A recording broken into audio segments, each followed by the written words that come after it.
여러분 안녕하십니까? 새해를 맞이했지만은 지난해 하반기 내내 우리 사회를 떠들썩하게 했던 이재명 경기도지사 관련 논란이 새해에도 여전히 지속되고 있습니다.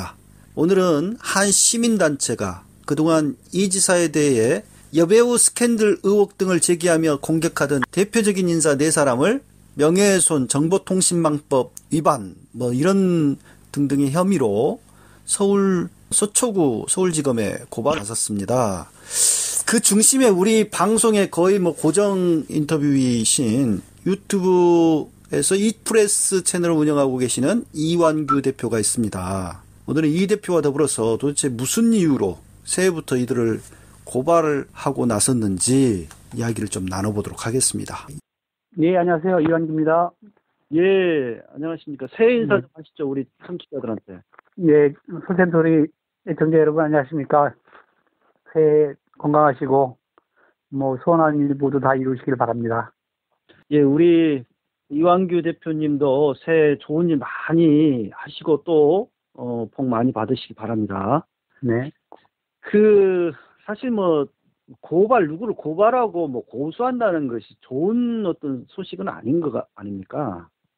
그렇죠. 저도 상당히 좀 한편으로는 마음이 무겁습니다. 사람이 누구를 고발해서 꼭 처벌을 하게 된다고 생각을 했을 때, 또 오늘 같은 경우에 제가 좀 고발했던 거는 최고 형량이 7년 징역에 처할 수 있는 그런 엄중한 죄이기 때문에, 그런 죄로 사람을 고발하고 왔다는 자체가 한편으로는 또 마음이 좀 무겁고 좀 그렇습니다.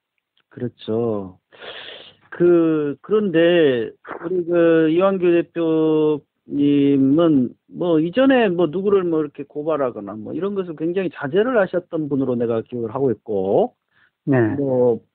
본인 집에다가 이상한 것을 붙이고 협박성 어떤 그런 행위를 한 사람조차 고발을 안 했어요. 근데 이제 그랬던 분이 지금 이제 오늘 보니까 언론에 굉장히 여러 군데에서 보도가 됐던데, 사회 정의를 추구하는 시민들로 모인 공익고발단, 이제 고발단이라 합시다. 이런 고발단 이름으로 고발에 나서셨던데, 일단 이 단체가 어떤 단체이고 어떻게 해서 꾸려진 단체인지 좀 소개를 먼저 해주시죠.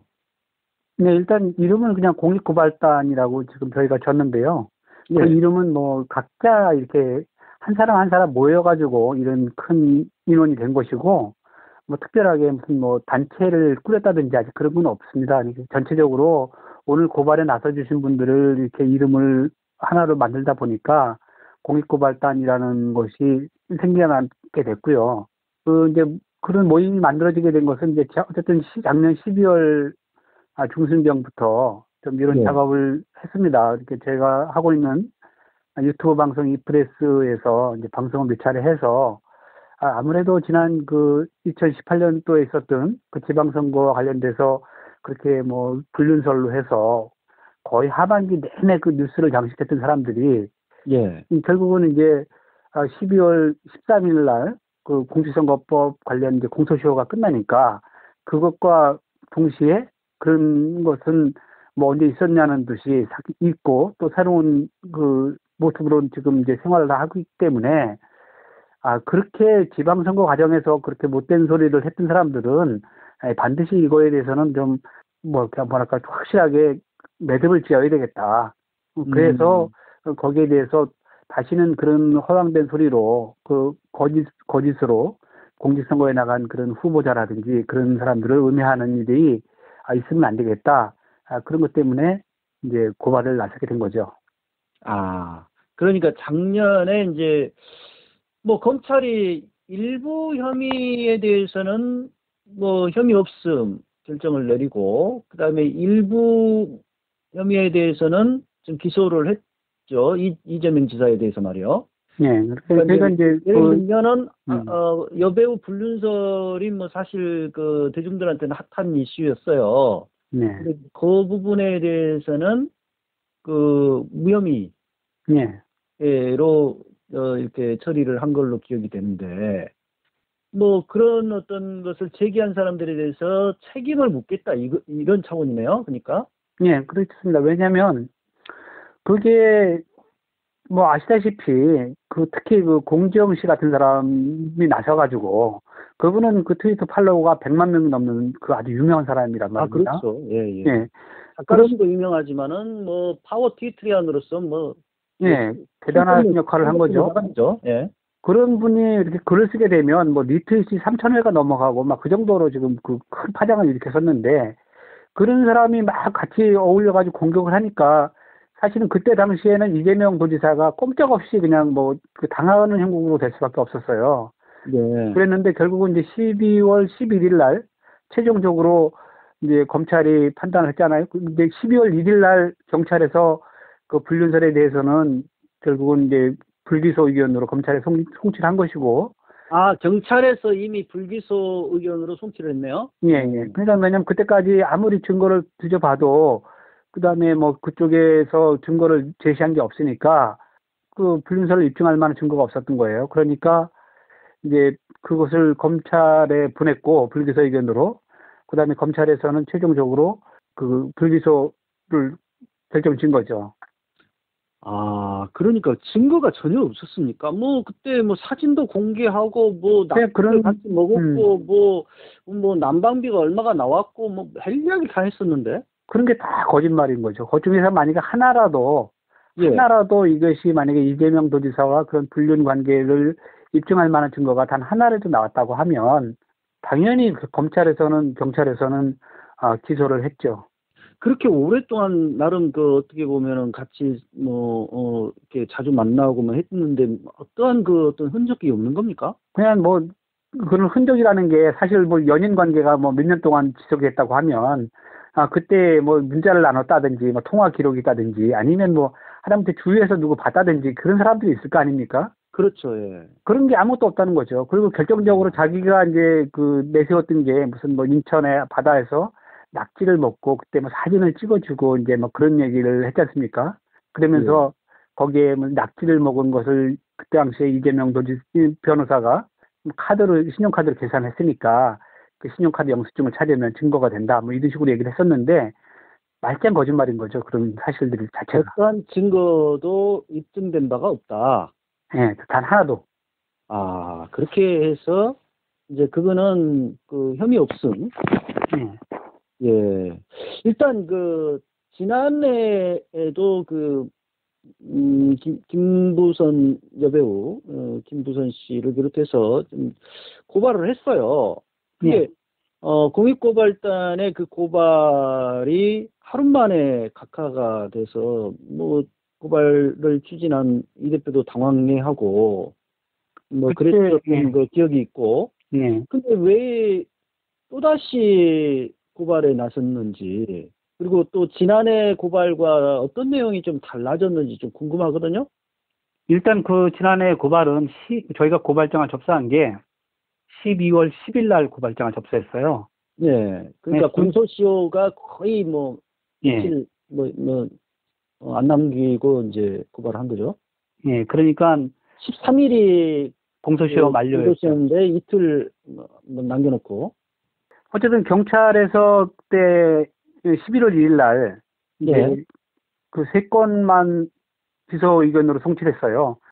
이번에 형님의 그 강제 입원과 관련해서 그 내용하고 뭐 대장동 지구라는데 거기를 뭐 선거 공보물에 좀 허위 기재를 했다, 뭐 과장 기재를 했다, 뭐 그런 내용하고 그다음에 검사 사칭했던 건에 대해서 억울하다고 말한 것이 뭐 허위 사실이다 그래가지고 그 3건만 일단 검찰에 기소 의견으로 보냈고 나머지 2건 그다음에 그 해경궁 김씨 사건하고 그다음에 이번에 그 불륜설 그 건에 대해서는 불기소 의견으로 보냈던 거죠.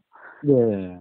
그러니까 결국은 그 저희가 고발을 12월 10일 날 하게 된 건 뭐 왜 그렇게 됐냐 하면 일단은 그 불륜설과 관련해서 경찰의 조사 결과가 일단 나왔어야 됐기 때문에 그걸 기다리셨구나. 예, 저희가 왜냐하면 그것을 경찰의 조사 결과를 완전히 봐야 됐고 그다음에 검찰에서도 이제 그 과연 기소를 하게 될지 말지에 대해서 어느 정도 윤곽이 좀 나왔어야 됐기 때문에 왜냐하면 경찰에서 불기소 의견으로 그 사건을 보낸다고 하면서 이걸 완전히 깨끗하게 한 게 아니라 그 검찰에 가서 뭐 판단을 좀 더 구해봐야 된다 뭐 이런 식으로 경찰이 말을 한 거예요. 예. 예, 그러니까 그 검찰에서 어느 정도 결론이 날 때까지는 그 내용을 추이를 지켜보다가 이건 이제 검찰에서 요건 가지고는 기소를 할 것 같지가 않다. 저희가 이제 확신이 들어서 12월 10일 날 일단 그 부분에 대해서 그 당시에는 공직선거법 위반으로 고발을 했어요. 예. 공직선거법 위반하고 그다음에 명예훼손하고 그다음에 정보통신망법 그 세 가지로 해서 고발을 했는데 그때도 고발단을 1360명을 모아가지고 고발했는데 사건 번호가 나온 게 저희가 10일 날 고발을 했고 사건 번호가 나온 게 11일 날 사건 번호가 나왔는데 예. 12일 날 각하 처분이 나온 거죠. 그러니까 13일 날이 이제 그때가 이제 그 공직선거법에 따른 공소시효가 만료가 되는 거라서 예. 변호사 말로는 단 하루라도 이제 그 기한을 그렇게 주는 이유는 왜 그러냐 하면 만약에 저희가 이제 그 당시에 후보라든지 정당이라든지 그랬을 경우에는 재정 신청을 할 수가 있기 때문에 그런 하루라도 시간을 주고 검찰에서는 그렇게 각하한 거다 이렇게 얘기를 하더라고요. 결국은 이제 열어보지도 못하고 사실은 각하를 한 거예요. 그래서 김영환 후보 같은 경우에도 똑같은 지금 이제 제가 이번에 무고로 그분을 고발을 했는데 왜 그러냐 하면 그분은 10일 날 그러니까 12월 10일 날 그 해경군 김씨 건으로 해가지고 이재명 도지사와 그 부인을 고발을 했어요. 예. 그 고발한 이유를 밝힌 게 왜 그러냐 하면 만약에 검찰에서 그것을 불기소를 하게 되면 자기가 그것을 재정 신청을 하려고 한다 이렇게 방송 인터뷰에서 그 말을 했죠.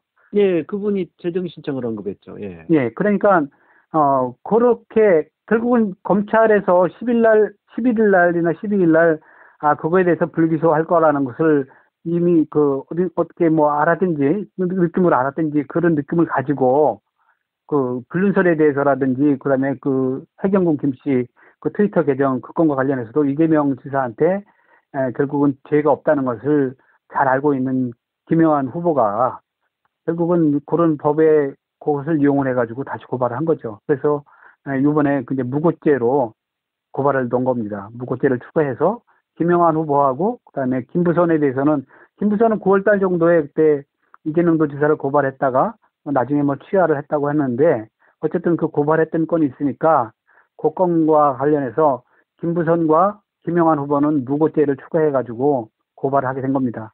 그러니까 김영환 후보의 경우는 그때 후보자 신분이기 때문에 자신이 고소한 건에 대해서 공직선거법 위반이 아니다라고 혐의 없음으로 이렇게 검찰이 결론을 내리면서 재정 신청을 할 수 있는 거죠. 다시 한번. 네, 그렇죠. 그 재정 신청을 한 거죠. 그런데 후보자 자격이기 때문에. 네, 후보자 자격이기 때문에. 지금 이 대표를 비롯해 공익고발단의 고발건은 일반 시민들이다 보니까 자격이 없어서 네, 맞습니다. 각하되고 나서 해볼 수가 없었던 상황이죠. 네, 그래서 이제 저희가 대책을 세운 게 공익고발단 인원을 좀 늘리자 1360명을 했었는데 그때는 막 이제 막 공익고발단이 막 들어오고 있는데도 잘라가지고 그 정도 인원만 넣어가지고 일단 그냥 고발을 그냥 무리하게 빨리 진행을 했었는데. 그 짧은 기간에 그래도 1300여 명이 모였다는 게 대단합니다. 예, 그래서 적어도 한 2000명은, 예. 돈 10,000원씩 낸 거 아니에요, 다? 예, 그렇죠. 왜 10,000원씩을 왜 냈냐 하면 일단 뭐 이름만 올리게 되면 여러 사람이 뭐 이름을 올릴 수도 있지 않습니까? 예. 하지만 저희가 이제 공익고발단에 참여하려고 할 때 인원을 뽑을 때는 이름하고 주소를 일단 먼저 받고 그리고 10,000원을 이제 그 이름과 같은 이름으로 이제 송금을 받으니까 결국은 그 송금한 사람은 본인의 의지로 이렇게 공익고발단에 참여했다는 것이 확인이 되기 때문에 그런 확인 절차. 그래서 그때 그걸 모아가지고 이제 변호사비로 이제 쓰게 되고 소송들을 쓰는 거죠. 어쨌든 그런 걸 절차를 하기 위해 가지고 10,000원씩을 다 받았죠. 그래서 10,000원씩 받은 사람이 이제 그 당시에 1차 할 때는 1360명이었고 이번에 이제 2차 이번에 들어갈 때가 한 달 정도 기간을 가지고 이제 새로 더 추가를 모아가지고 했는데 한 1,000명은 조금 안 되고 그래서 2,000명을 좀 넘겨가지고 오늘 뭐 20명까지 세워가지고 고발하게 된 겁니다. 예. 그렇군요. 그러면 이번에는 이제 공직선거법 위반 그 혐의는 뗀 거죠? 네, 공직선거법 위반은 어차피 뭐 그건 공소시효가 끝났기 때문에 그걸 네, 고발할 수는 없습니다. 이제 예. 끝난 거라 이제 공직선거법 위반 사항으로는 이들에 대해서 고발을 할 수가 없었고, 네. 그러면 어떤 혐의로 고발을 한 겁니까? 일단 명예훼손하고 우리 그 정보통신망법 70조 2항에 보면 허위사실로 그 타인을 그렇게 좀 그 음해한 사람은 또 이렇게 처벌하는 그런 명예훼손에 대한 그 처벌 규정이 있어요. 예, 예. 그러니까 인터넷 같은 데다가 그렇게 말짱 허위사실을 올려가지고 그 타인의 명예를 심각하게 훼손한 자는 처벌하는 규정에 따라 가지고 그 인터넷에 이제 그 정보통신망법이라는 게 결국 인터넷에 어떤 글을 올렸는지에 따라서 처벌할 수가 있는 거니까. 요새는 뭐 SNS를 통해서 명예훼손이 많이 이루어져서 이게 정보통신망법 위반 이게 많이 예. 그래서 이제 있더라고요. 정보통신망법으로 해서 6월 달 이후에 이렇게 이제 그 못된 소리를 했던 사람들, 그다음에 뭐 특히 그 이재명 도지사의 뭐 그 신체 특정 부위에 커다란 점이 있다고 이렇게 이야기하고, 네. 그래서 그걸 갖다가 이제 결국은 어쨌든 어떤 경로를 통해서든지 간에 그 SNS를 통해 가지고 온 사람 정말 너무나 많은 사람들이 그 내용을 알게 됐잖아요. 예, 예. 그렇죠. 예, 그래서 이제 그것과 관련해서 이재명 도지사는 결국은 자신의 그 은밀한 신체 부위를 뭐 기자들이라든지 의사들이 다 보는 앞에서 공개 검증을 한 것이고, 그렇다면 결국은 그 이재명 도지사의 그 신체 부위에 뭐 점을 가지고 이렇게 있다니 없다니 그걸 뭐 결정적으로 뭐 그게 불륜의 증거란, 왜냐 사실은 불륜을 했어야지 거기에 점이 있는 걸 알 거 아닙니까? 예, 예. 그러니까 그 사람들은 그 공지영 씨라든지 그 같이 일을 했던 이창윤이라든지 그런 사람들은 뭐 이제 그런 파일이 공개됐으니까 이재명은 뭐 좋겠다는 식으로 이렇게 얘기를 막 하고 다니고, 그걸 또 인터넷 방송에서 막 그런 식으로 이야기를 하고, 그다음에 또 공지영 씨는 그거 관련해서 뭐 그게 뭐 결정적으로 이제 증거다니 끝났니 뭐 어쩌니 그런 얘기를 결국은 인터넷상으로 하게 된 거니까. 예, 예. 그거 관련해서 그건 정보통신망법 제70조 2항에 따라 가지고 그거는 처벌을 해야 된다. 그래서 이제 같이 고발을 하게 된 거죠. 그렇군요. 그러면 이제 뭐 그 그러니까 피고발인이 되겠는데, 뭐 유명한 지금 현재 작가인 공지영 씨, 그리고 김부선 씨, 김영환 후보, 그리고 또 있습니까? 그리고 이제 이창윤 씨라고 있어요. 그분은 뭐 공지영 씨 지인으로 알려진 사람인데, 어쨌든 그 이창윤 씨도 이번 그 불륜설을 확산하는데 아주 큰 역할을 한 사람입니다. 그래서 그 사람은 뭐 하는 사람이에요? 그 사람이 가장 눈에 띄었던 건 뭐냐면, 김부선이가 6월 10일 날 KBS에서 인터뷰를 했어요. 예, 뭐 예. 자기가 뭐 이재명하고 연인 관계고 돼가지고 뭐 그날 2007년 12월 12일 날 뭐 이재명 그 당시에 변호사가 자신하고 같이 뭐 인천 앞바다로 놀러 가서 거기서 낙지 요리를 먹고 뭐 사진도 찍고 뭐 그랬다, 뭐 그런 얘기를 쭉 이제 늘어났습니다. 그 방송에서 인터뷰에서. 그러니까 이제 그 이창윤이라는 사람이 무슨 짓을 했냐 하면 그 다음 날 SNS에다가 이제 글을 올린 거예요. 그 낙지를 먹었다고 하니까 그 낙지 영수증을 찾아오는 사람한테 500만 원을 주겠습니다, 이런 식으로 현상금을 걸은 거예요. 그러니까 또 그것이 또 대대적으로 또 뉴스가 됐지 않습니까? 그런데 사실을 알고 보면 이창윤 씨는 그 현상금을 걸기 전에 이미 일주일 전부터 그 해당 지역에 가서 샅샅이 조사를 했다는 거 아닙니까?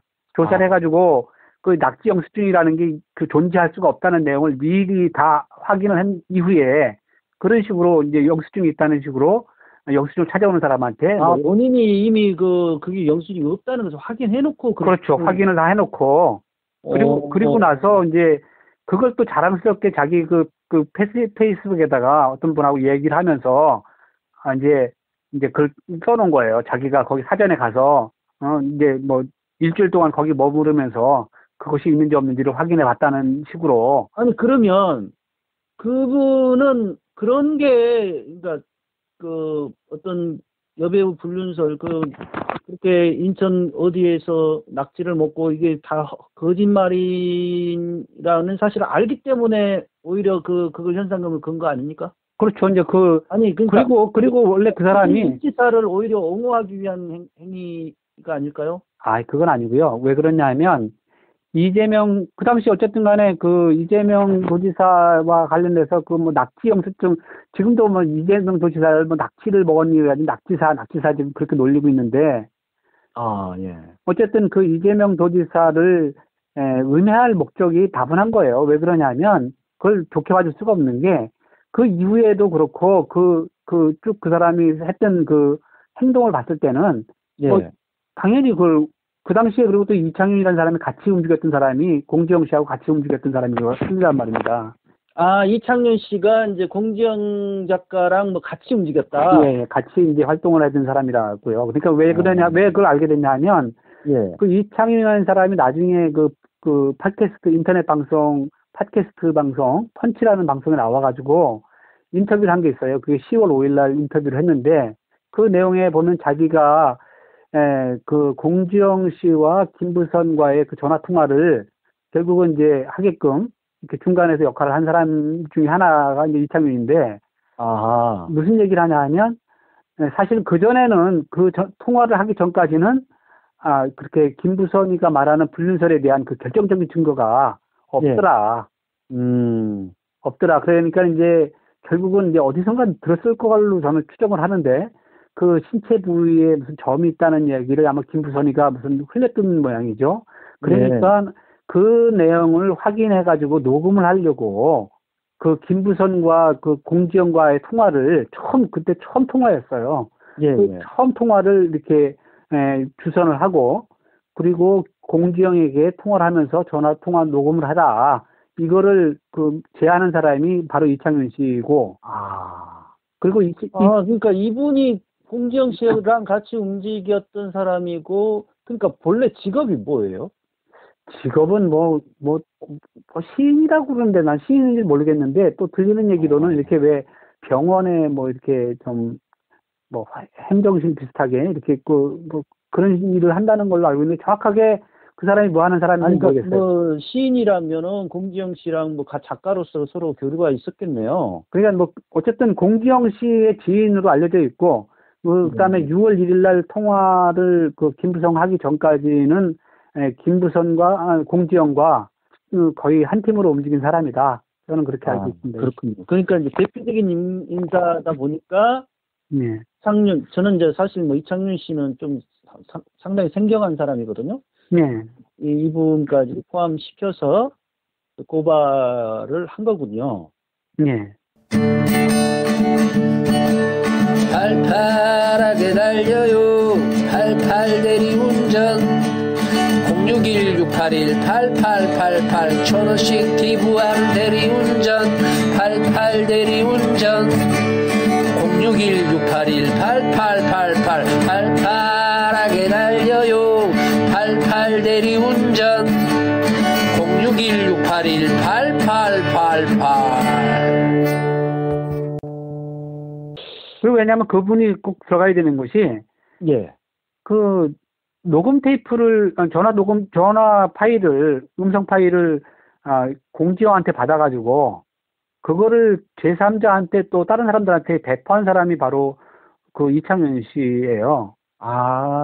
그리고 결국은 그 중에서 누군가가 이제 그 중에서 이제 과연 그 점과 관련한 그런 파일 부분을 1시간 넘는 전화 통화였다고 하는데, 그 중에서 이제 한 2분 정도 되는 그 부분을 잘라가지고 편집을 해서 그걸 가지고 공개를 한 거기 때문에, 결국은 그 공개를 공개를 누가 한 거예요?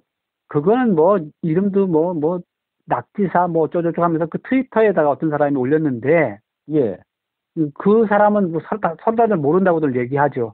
모른다고 이야기는 하는데, 어쨌든 그 녹음 테이프를 공지영한테 받아가지고 그것을 여러 사람한테 나눠준 사람은 바로 이창윤이니까, 이창윤은 재배포에 대한 그 책임을 져야지 되겠죠. 그리고 그 점으로 인해 가지고 이재명 지사뿐이 아니라 이재명 가족이라든지 또 그다음에 부인은 입장이 어떻게 되는 겁니까? 그래서 그런 것과 관련해서 그 명예훼손죄는 피할 수가 없다. 그렇게 보는 거고. 그다음에 더군다나 그 방송에, 그 인터넷 방송에 나와가지고 이재명은 이제 그 공개가, 점과 관련한 그 파일이 공개가 됐으니까 결국은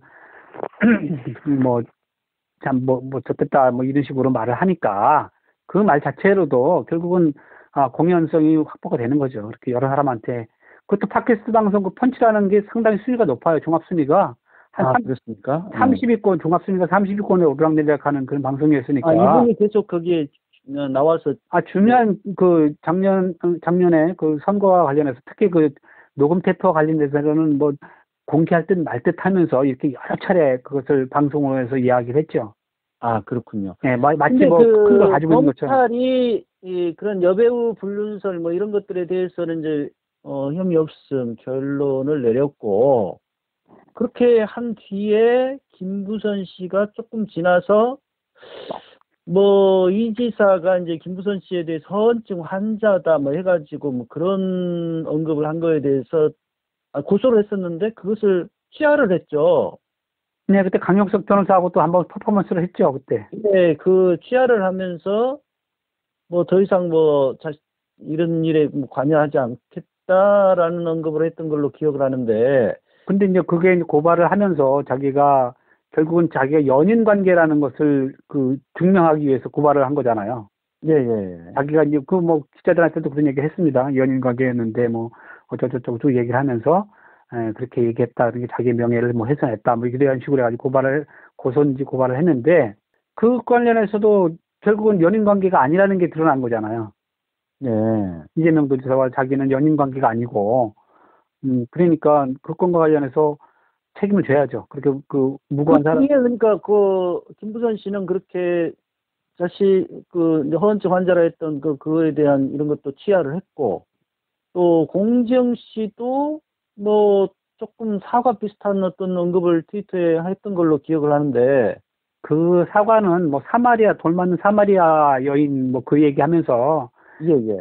이렇게 뭐 잠깐 이야기를 한 것인데 그걸 뭐 정식으로 사과라고 볼 수도 없는 노릇이고, 특별하게 뭐 점에 관련해서 그건 자기가 잘못 알았다든지 정말 죄송하게 생각하다든지 뭔가 그 상대방이 인정할 만한 사과를 해야지. 그냥 뭐 지나가는 말로 속 던지는 게 무슨 사과입니까? 그리고 또 한 가지가 공지영 씨의 그런 태도는 그 이후에도 지금까지도 그 사람의 트위터 타임라인을 보게 되면 여전히 이재명 도지사를 음해하는 계속 글이라든지 리트윗을 여전히 하고 있으니까 그분은 전혀 반성의 기미가 없다. 그렇군요. 아니, 아주 이재명 도지사와는 무슨 철천지 원수예요, 지금도. 그러면 이제 공지영 씨는 계속 일관성을 보이고 있고, 김부선 씨는 그 뒤로 어떤 움직임도 없는 겁니까, 혹시? 김부선에 대한 소식은 없죠. 없고. 그 다음에 이창윤 씨는 어떻습니까? 이창윤도 이제 뭐 들리는 바로는 자기들 간에도 이창윤도 뭐 공지영과의 관계를 끊고 또 그다음에 김부선과의 관계를 끊고 다 틀어져가지고 서로 틀어졌어요? 예, 연락을 뭐 다 끊었다 뭐 그런 얘기를 그때 방송에 나와가지고 이렇게 방송 인터뷰를 하더라고요.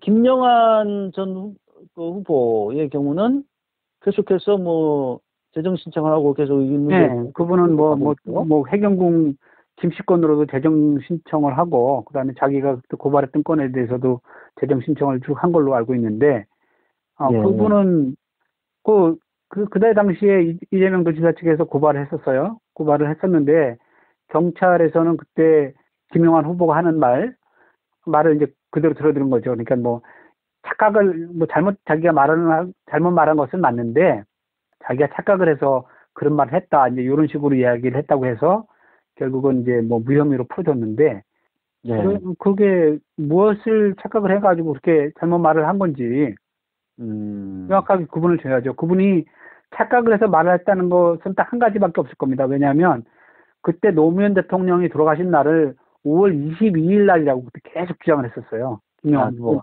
착각이라는 식으로 그걸 빠져나가기 위한 어떤.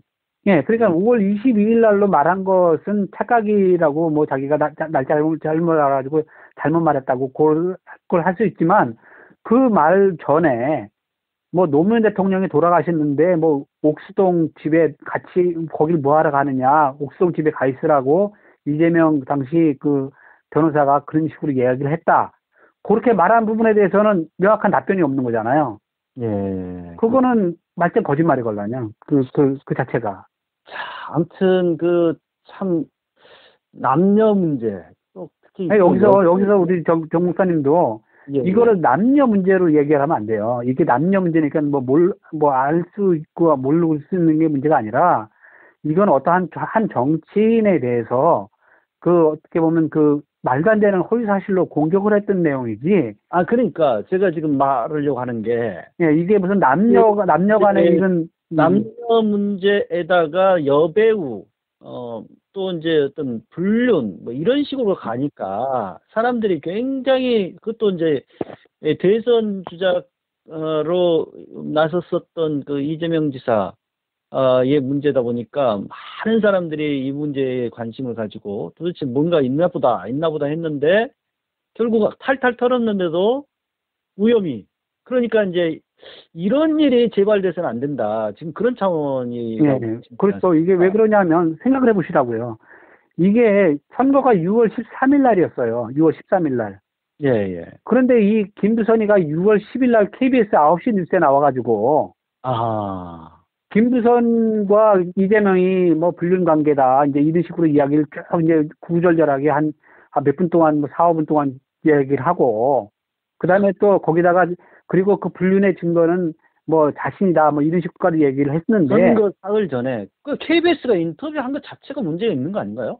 당연히 문제가 있죠. 그걸 나는 지금 사실은 KBS 인터뷰를 그 주선했던 뭐 PD라든지 그 기자라든지 이 사람들과 그 김부선과 그 공정이 처음 통화한 게 6월 1일 날이었어요. 6월 1일 날이니까 그 인터뷰하기 한 열흘 전이었는데 그때 이들의 대화를 쭉 들어보면 무슨 얘기를 하냐면 방송 인터뷰에 나가서 점에 대해서 이렇게 저렇게 이야기를 하라. 그거에 대해서 김부선에 대해서 그 공정이가 가르쳐주는 코치를 하는 그런 통화였단 말입니다. 아니 근데 이해가 안 되는 게 다른 어떤 무슨 종편이나 이런 데라면 내가 좀 그나마 좀 그것도 해서는 안 되지만은 종편이야 워낙 뭐 지금까지 이상한 방송을 많이 해왔으니까 그렇다 쳐도 KBS 같은 경우는 우리 국민 세금으로 운영되는 그런 방송 아닙니까? 그냥 KBS의 반론권이라고 또 뒷거리만큼 이렇게 그냥 뭐 이재명 도지사 끝에 한두 마디 그것도 아주 그냥 좀 부당한 반론을 이렇게 실어놓고 나서 그 여배우가 마치 무슨 뭐 그 권력자한테 마치 당한 것처럼 그리고 당하고 후보는 완전히 그 거짓말을 하는 사람을 이렇게 그려놓고 그리고 나서 선거를 이렇게 이틀 후에 치렀다고 하니까 이재명이 사실 그것을 보고 그리고 또 그 방송국에 나오고 뭐 이창윤이는 500만 원 현상금을 거니 뭐 공정위는 계속 증거가 줄줄이 있니 뭐 그런 식으로 막 여론몰이를 하고 거기에서 이재명 도지사가 당선된 것은 정말 이게 그 남경필과 이재명 도지사와 원체 그 지지율 격차가 컸기 때문에 망정이지 한 5%나 뭐 10% 지지율 차이였다면 100% 뒤집을 수도 있는 그런 KBS도 그런 그 방송을 한 거에 대한 반성이 없는 거죠, 지금까지. 그래서 제가 KBS에다가 그때 KBS에다 9시 뉴스에다가 물어봤어요. 네.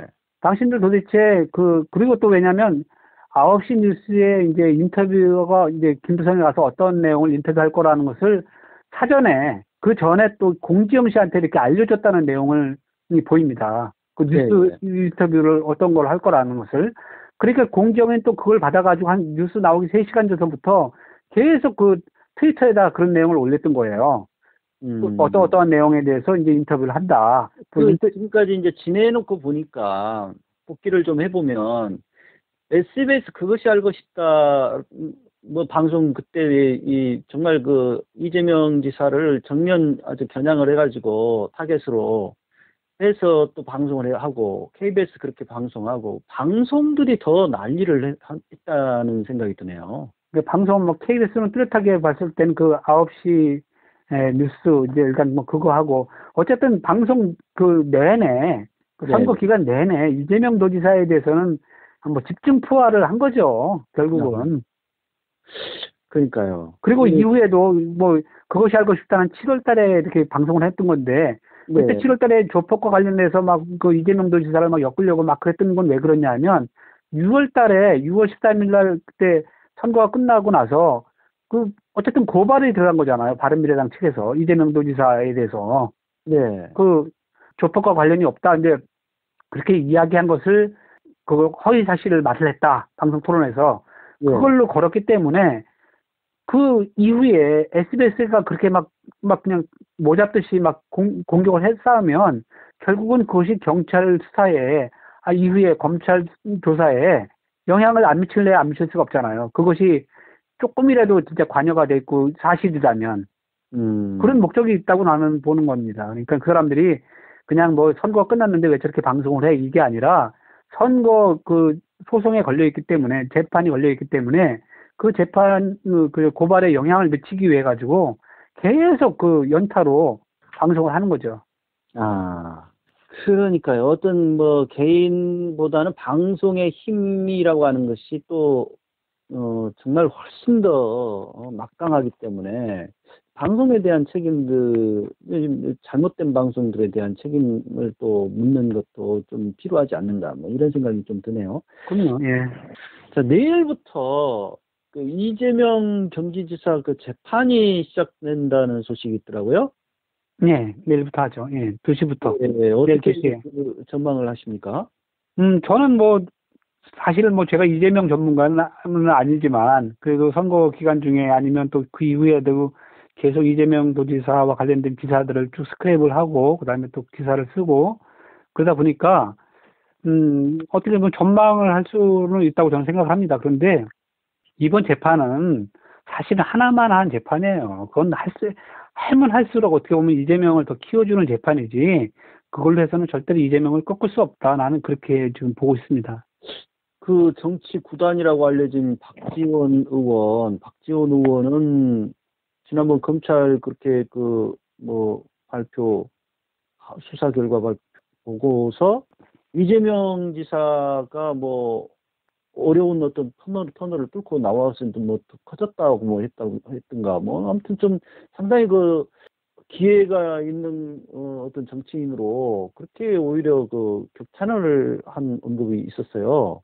예, 그러니까 뭐 저도 뭐 마찬가지로 그렇게 생각을 하는데, 이재명 도지사와 관련돼서 여기까지 그 누누하게 걸렸던 여러 가지들 의혹들 있지 않습니까? 뭐 형님에 대한 정신병 뭐 강제 입원과 관련해서 그런 이야기들, 사실 대장동 무슨 뭐 그 개발 이익과 관련해서는 이야기도 안 됐던 내용이고, 그리고 네. 뭐 그다음에 검사 사측도 마찬가지로 이야기가 안 됐던 내용이고, 그래봐야 이제 여배우 불륜설하고 그다음에 해경군 김씨 사건이라고 해서 이재명 부인이 뭐 그런 악성 트윗을 썼다 뭐 그렇게 해가지고 계속 6개월 동안 어떻게 보면 총 공격을 한 이유가 그 두 가지였는데, 결국 그게 아무것도 아닌 걸로 드러났지 않습니까? 그러면 이재명 도지사한테는 뭐 날개를 달아주는 격이 된 거죠. 그래서 사실은 이재명 지사의 그 대권 지지율, 여권의 지지율은 이제는 뭐 꺾을 수가 없을 정도로 아마 거의 뭐 이낙연 뭐 총리가 뭐 현재는 뭐 1위를 하고 있다고 하지만 그분이 뭐 대통령으로 나설 것 같지는 않고, 그렇다면은 결국은 이재명 도지사의 그 지지율을 꺾을 사람은 없다. 저는 그렇게 보는 거죠. 그렇게 보고 계시구나. 아무튼 그 뭐 박지원 의원 같은 경우는 김대중 전 대통령이 많은 그 뭐 빨갱이니 뭐니 온갖 공격을 많이 받았지만 그걸 뚫고 나왔기 때문에 더 큰 정치인이 됐다. 뭐 아마 그런 차원에서 그 이재명을 그렇게 봤던 것이 아닌가. 저는 개인적으로 그런 생각을 잠깐 해보는데. 네. 아무튼 이재명 지사로서는 이제 뭐 남은 혐의를 벗기는 뭐 별거 아니다. 뭐 이렇게 지금 보시는 거네요. 네, 뭐 가장 신경을 썼던 부분이 네. 어쨌든 이재명 도지사의 형님, 친형님인 고 이재선 씨를 이렇게 정신병 증상이 있어가지고 뭐 그 당시에 그렇게 뭐 어머니에 대해서 막 행패를 부리고 막 그랬을 때 보호 입원 조치를 시장의 자격으로 하려고 할 때 강제 입원시켰다 뭐 아니 강제 입원이 아니라 예. 강제 입원을 이제 왜냐하면 정신병자가 그 당시에 이렇게 난동을 피우게 되면 그 당연히 그 관할 지자체장은 그 사람을 입원할 수 있게끔 조치를 취하는 게 구 정신보건법 25조에 나와 있어요. 예. 그게 그 절차를 진행하는 과정에서 이제 마지막으로 뭐 대면 진단을 해야 되는데, 그것을 중간에서 이제 일하던 사람들이 보건소장이라고 하는데 그 사람들이 그것을 의사한테 데려가는 그 일을 거부를 했기 때문에 뭐 그것을 그 사람을 뭐 인사이동을 시키고 뭐 어째 그런 얘기를 쭉 하면서 결국은 그것 때문에 강제 입원을 시도하려고 하는 게 아니냐 뭐 이런 식의 이야기를 하고 있는데 그 자체는 어쨌든 법률적인 문제로 뭐 검토를 뭐 해볼 내용이 있는지는 모르겠으나 검찰이 공소를 제기하면서 적은 내용 중에 결정적으로 지금 미스가 한 가지 이제 드러난 게 예. 고 이재선 씨가 이제 그렇게 막 행패를 부리고 막 우울증이 있고 정신병이 막 걸리고 정신병 증상이 있고 막 그랬던 게 2013년 3월 16일 날 교통사고가 있었는데 예. 그 교통사고의 후유증으로 그런 정신 좀 이상 증세가 나타났다. 이제 이런 식으로 이제 공소장을 쓴 거예요. 그러니까 그 전에는 그 교통사고 전에는 멀쩡했던 사람인데 멀쩡했던 사람을 갖다가 이재명 도지사가 결국은 입원을 시키려고 했기 때문에 그게 문제다. 이제 이런 식으로 공소장을 쭉 나열을 해놨는데 예, 예. 그게 아니라는 게 이제 다 드러나는 거죠. 이재명 그러니까 최근에 이재선 씨의 그 정신과 진료 기록이 나왔다는 보도가 좀 있었어요. 그게 2월 달에, 그러니까 2013년 2월 달에 그런 정신 그 진료를 받고 그런 기록이 쭉 나온 거죠. 이제 나오고 그러니까 그 2월 달이니까 3월 16일 날이니까 한 달 전에 이미 병원 치료를 받은 거죠. 병원 진료를 받은 거죠. 그리고 그러니까 검찰이 그런 그러니까 기본적인 공소 어떤 내용 자체가 좀 틀린 것이 있네요. 그렇죠. 그러니까 그건 뭐 법률 용어로 당연히 공소 기각감이죠. 그러니까 그리고 또 한 가지가 뭐냐면 그럼 그 전에는 그럼 2012년도 전에는 없었냐? 예. 그게 다 나타나는 거죠. 2007년도에도 뭐 그런 기록이 있는 걸로 확인이 되고 더군다나 2002년도에 제가 이건 뭐 지금 어제도 지금 방송에서 냈었는데 2002년도에는 그 처가 이제 박인복 씨인데 그분이 이재선 씨한테 그 정신병 치료약을 조울증 치료약이라고 해서 그것을 이제 어떤 이제 아는 이제 정신과 의사한테 정식으로 이거는 뭐 진료를 받아가지고 그렇게 한 게 아니라 이런 식사 자리에서 아는 의사를 통해 가지고 그 정신병에 관련된 약을 받아가지고 그것을 그 이재선 씨한테 먹도록 권유한 바가 있어요. 그거를 이재선 씨가 자기 블로그에다가도 그런 거를 내용을 밝힌 내용이기 때문에 그렇다면 그 2002년도에도 멀쩡한 사람한테 조울증 약을 먹일 리는 없잖아요. 그 부인이. 예, 예. 그러니까 그 증상이 있었다. 이제 그런 거가 2002년도에 있었던 일인데 2013년도에 교통사고로 그런 조울증이 생긴 건 아닐 거 아니에요. 그렇다면은 이 문제에 대한 어떤 그 검찰의 그 기소가 무리한 기소다 이렇게 결론이 날 가능성도 있겠네요. 나는 높아졌네요. 가능성이 아니라 검찰이 예.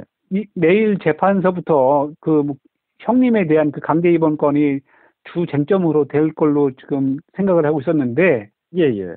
뭐 들리는 얘기로는 재판부에서 그거는 뒤로 빼고 이제 그 검사 사칭권이라든지 검사를 사칭한 PD가 있었는데 그 PD 옆에 있다가 이제 그것을 같이 이제 억울하다고 얘기한 부분, 이제 그 부분에 대해서 기소된 거, 그다음에 대장동 지구라해서 이제 특지 개발과 관련해서 이제 확정되지 않은 이익을 공부분에 넣었다는 것 때문에 이제 그것 때문에 기소된 거, 이제 그거 먼저 시작을 하겠다는 얘기를 하더라고요.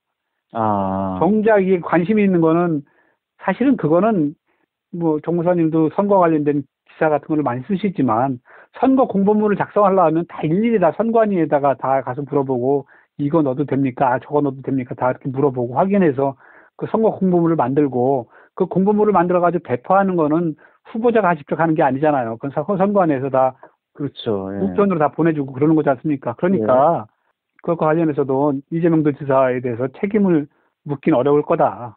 저는 그렇게 보는 것이고 검사 사칭권과 관련해서는 뭐 그게 억울하다고 얘기하는 게 어떻게 허위사실입니까? 그게 후보자 토론에서 상대 후보가 당신 이대한 거가 있는데 이런 것 때문에 처벌받은 적 있죠? 이렇게 물어봤을 때 처벌받은 적이 있는데 난 그 처벌받은 적은 있는데 그거 사실은 그때 내가 한 게 아니고 옆에 있던 사람이 했기 때문에 난 그 부분에 대해서 상당히 지금도 억울하다. 그런 이야기는 다 할 수 있는 거 아닌가요? 그 얘기했다고 지금 그 허위사실 리포라 그래가지고 그걸 한 거잖아요. 아니, 실정법 위반으로 처벌받았지만, 네. 그 처벌받은 사람들 가운데서 억울하다라고 생각하지 않고 그걸 난 당연히 처벌받아야 돼라고 생각하고 처벌받는 사람이 몇 명이나 되겠습니까? 아니 그리고 억울하다는 것은 억울하다든가 아니면 무슨 뭐 모함을 받았다든지 개인의 어떤 감정이잖아요. 나는 억울하게 느낄 수 있는 거죠. 아니 뭐 모함을 받아서 그렇게 됐다 이렇게 얘기를 하면 그게 의견이고 자기의 생각이지 그 생각을 얘기했다 그래서 그걸 갖다가 처벌하면 허위 사실이 성립이 안 되는 것 같은데요. 그러니까 우리 일반 우리 지금 시민 기자인 우리들의 생각으로도 그건 허위 사실이 안 될 것 같은데 어쨌든 예. 검찰에서는 그걸로 기소를 했으니까 그걸로 과연 유죄를 내릴 수가 있겠느냐 이런 판단을 해볼 때 그거는 벌금감도 안 된다 저는 그렇게 보는 거죠. 너무 심합니다. 그걸 세상에 그 기소를 했다는 거는 지금 그거 제가 말씀드린 내용으로 그 내용이에요. 기소 낸 내용이. 아무튼 일단 이렇게 여배 불륜성 관련해서 그동안 이 지사를 괴롭혔던 그분들은 선거 앞두고 사실 이제 쭉 하다가 이제 선거 끝나니까 그리고 이제 이게 이제 검찰이 무혐의 그 건에 대해서는 이렇게 결론을 냈는데 그 뒤로 이제 쏙 들어가고 말이죠. 이 부분에 대해서는 일단 끝까지 책임을 물으시겠다. 네, 아니 그 사람들이 그렇게 6월 달부터 그렇게 막 그냥 길길이 날뛰고 뭐 여배우 인권을 막 외치고 막 그렇게 당하고 피해를 입었다고 막 떠들던 사람들이 어떻게 검찰에서 딱 그 불기소 얘기가 나오자마자 그런 얘기를 한마디도 안 합니까? 근데 사실 이거는 이 지사 자신이 해야 되는 거 아니에요? 이재명 도지사가 이게 본인이 할 수 있는 내용이 아니 그리고 또 이게 지금 그 명예훼손이라든지 그리고 이재명 도지사가 자기 지금 도정하기도 바쁜데 이것과 관련해서 또 이거를 뭐 자기가 고발해서 자기가 법정에 서고 그렇게 할 일입니까? 얼마든지 일단 이제 명예훼손은 이제 반의사 불벌죄로 예. 이 지사 자신이 또 처벌을 원치 않는다. 예. 원치 않는다 해버리면 끝나버리는 거고. 그렇죠. 이제 그건 뭐 그 후에 일이겠죠. 이제 일단 그렇게 되고 정보통신망법 위반 이 건은 어떻게 됐는지는 잘 모르겠네요. 일단 그렇게 그 혐의가 일단 성립이 되는지 여부는 이제 검찰이 판단할 것이고. 예. 고발을 하셨으니 이제 기다려 보아야 되겠네요. 기다려 봐가지고 어쨌든 꼭 한번 재판을 해서 저들을 법정에 세워야 되는 게 저의 바람입니다. 왜냐하면 그래야지만 이게 앞으로 이런 모든 선거가 있을 때든지 저렇게 허위사실로 막 말도 안 되는 허위사실로 막 방송에다 대고 뭐 SNS에다가 온갖 얘기를 다 해도 선거가 끝나면 아무 소리 안 하고 넘어가게 되면 저건 큰일 나는 짓이에요. 이런 일들이 계속 반복될 거다. 그럼요. 이게 모범 사례가 되는 거 아닙니까? 그렇군요. 하여튼 이거 선거 문화를 바꾸는 데 있어서도 나름 상당히 그 의미 있는 그 고발이지 않는가 그런 생각도 드네요. 네. 그래요. 아무튼 이 결론이 어떻게 될지 좀 지켜보도록 하겠습니다. 그 용기를 내주신 그 20명. 예, 저를 네. 포함해서 저 외에 2019명이니까 2020명입니다. 예. 또 그분들처럼 직접 나서지는 못했지만 그래 이런 일들은 꼭 좀 누군가는 해줬으면 좋겠어 이렇게 생각한 사람들도 많이 있으리라고 봅니다. 네. 우리 또한 좀 지켜보도록 하겠습니다. 그래서 이런 문제가 다시금 재발돼서 선거 문화가 이렇게 혼탁 이렇게 흑색 비방 이런 그 장으로 그렇게 가지 않도록 하는 하나의 선례가 됐으면 좋겠네요. 지켜봐 주십시오. 예. 수고 많으셨습니다. 예. 열심히 하겠습니다.